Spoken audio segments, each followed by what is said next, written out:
युग बीते पर सत्य न बीता, सब हारा पर सत्य न हारा। यदि आपने अभी तक अंतिम अध्याय नहीं देखा है तो कृपया करके अंतिम अध्याय देखें, उसके बाद ही इस अध्याय में प्रवेश करें।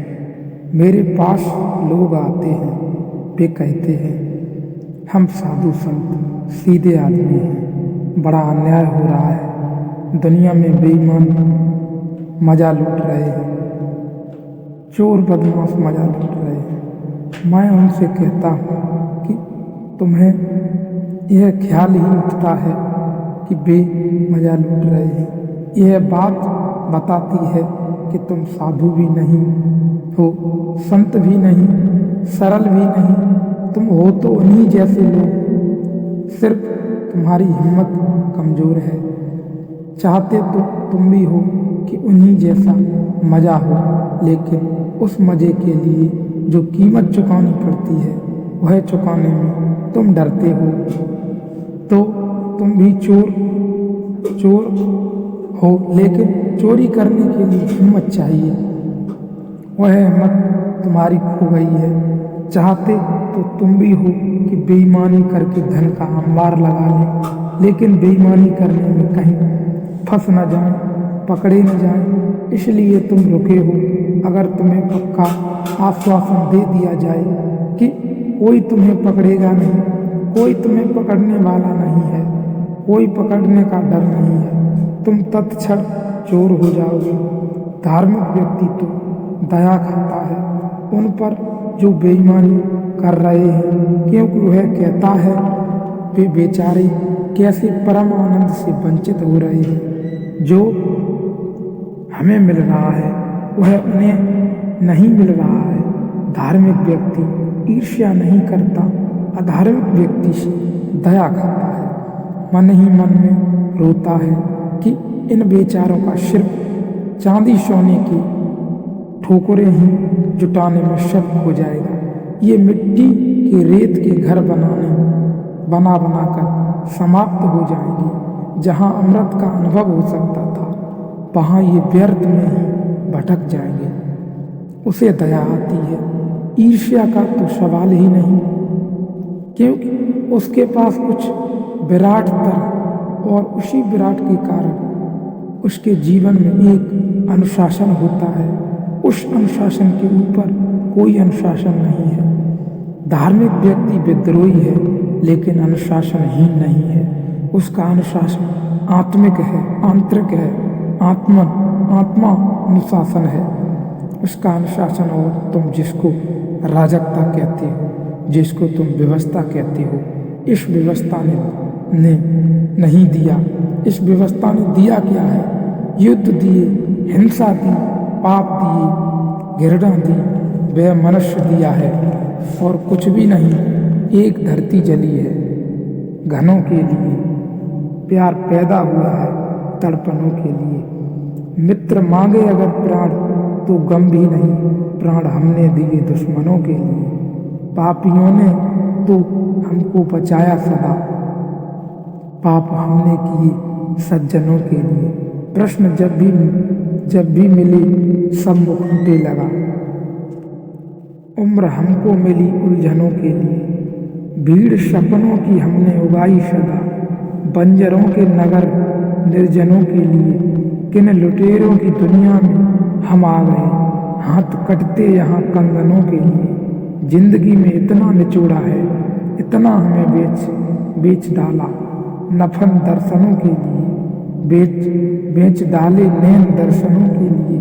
यहाँ क्या है, आंखें तक बिक गई हैं इस आशा में कि कभी दर्शन होंगे।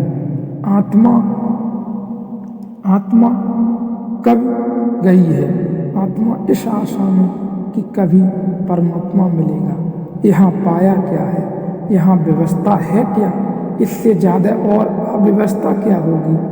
सब तरफ घृणा, सब तरफ बेमनुष्य, सब तरफ गला घोंट प्रतियोगिता है, सब तरफ ईर्ष्या है, जलन है। कोई किसी का मित्र नहीं, सब शत्रु ही शत्रु मालूम होते हैं। यहाँ मिलता तो कुछ भी नहीं, किस बात को तुम व्यवस्था कहते हो। व्यवस्था तो तभी हो सकती है जब जीवन में आनंद हो। आनंद एक व्यवस्था लाता है। आनंद की पीछे छाया की तरह आती है व्यवस्था। स्मरण रखना, दुखी आदमी अराजक होता है, सुखी आदमी अराजक नहीं हो सकता। दुखी आदमी अराजक हो ही जाता है। उसे मिला क्या है तो वह तोड़ने फोड़ने में उत्सुक हो जाता है। जिसके जीवन में कुछ भी नहीं मिला वह नाराजगी में तोड़ने फोड़ने लगता है। जिसके जीवन में कुछ मिला है वह इतना धन्यभागी होता है जीवन के प्रति कि तोड़ेगा फोड़ेगा कैसे। इस व्यवस्था को, इस धोखे की व्यवस्था को तुम व्यवस्था मत समझ लेना। यह राजनीतिज्ञों की चालबाजी है, और जिन्हें तुम समझते हो कि वे तुम्हारे नेता हैं, जिन्हें तुम समझते हो तुम्हारे राहबर हैं, वे राहजन हैं, वही तुम्हें लूटते हैं। चलो अब किसी और के सहारे लोग बड़े खुदगज हो गए थे किनारे लोग। अब तो किनारे का भी सहारा रखना ठीक नहीं मालूम पड़ता। चलो और किसी के सहारे लोग बड़े खुद गर्ज हो गए थे किनारे लोगों। सहारा समझकर खड़े हो साए में जिनकी ढह पड़ेगी अचानक वे दीवारें लोगों। उम्मीद की हदें टूटी तो ताज्जुब नहीं, मायान से बाहर है तलवार लोगों। क्या गुजरेगी शफीने पे खबर नहीं, अंधड़ से मिल गई है पतवारें लोगों। हजारे बेविश आहें दफने हैं यहाँ, महज पत्थरों के ढेर नहीं हैं ये मजारे लोगों। यहाँ अंदर से मिल गई है पतवारें। यहाँ जिन्हें तुम समझते हो तुम्हारे सहारे हैं वे तुम्हारे शोषक हैं, और जिन्हें तुम समझते हो कि व्यवस्थापक हैं वे केवल तुम्हारी छाती पर सवार हैं। तुमने कभी ख्याल किया जो भी आदमी पद पर होता है वह व्यवस्था की बात करने लगता है, और जो आदमी पद के बाहर होता है राजनीति में वह बगावत की बात करने लगता है।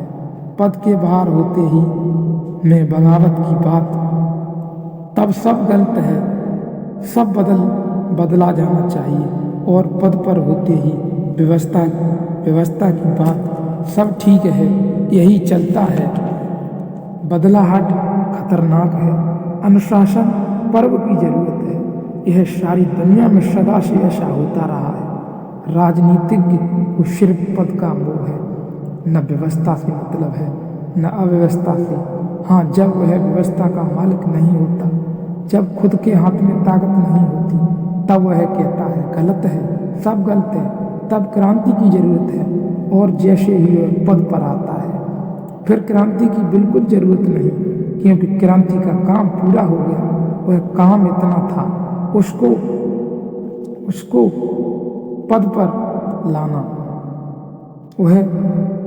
वह काम पूरा हो गया। फिर जो क्रांति की बात करे वह दुश्मन, और जो क्रांति की बात कर रहा है उसको भी क्रांति से कुछ लेना देना नहीं। यह बड़ी अद्भुत घटना है, दुनिया में रोज घटती है, फिर भी आदमी समझता नहीं। सब क्रांति विरोधी हैं, हो जाते हैं पद पर पहुंचते ही, और सब पदयुच्च राजनीतिक क्रांतिकारी हो जाते हैं पद से उतरते ही। पद में बड़ा जादू है। कुर्सी पर बैठे कि व्यवस्था, क्योंकि अब व्यवस्था तुम्हारे हित में है। कुर्सी से उतरे क्रांति, अब क्रांति तुम्हारे हित में है। धार्मिक व्यक्ति को न तो व्यवस्था से मतलब है, वह न तो क्रांति से। धार्मिक व्यक्ति को आत्मानुशासन से मतलब ही है। धार्मिक व्यक्ति चाहता है बाहर के सारे खूब खोज लिए, कोई व्यवस्था ना हाथ लगी। आज की दुनिया में अब जागो, अपना सहारा खोजो, अपनी ज्योति जलाओ। बाहर के दियों के सहारे बहुत चले और भटके, सिर्फ भटकने में खाई खंडरों में गिरे, लहूलुहान हुए। अब अपनी ज्योति जलाओ और अपने सहारे चलो। नहीं कोई बाहर तुम्हें व्यवस्था दे सकता है, अपनी व्यवस्था तुम स्वयं दो। तुम्हारे जीवन में तुम्हारे भीतर के अनुशासन से भरे वही व्यवस्था है।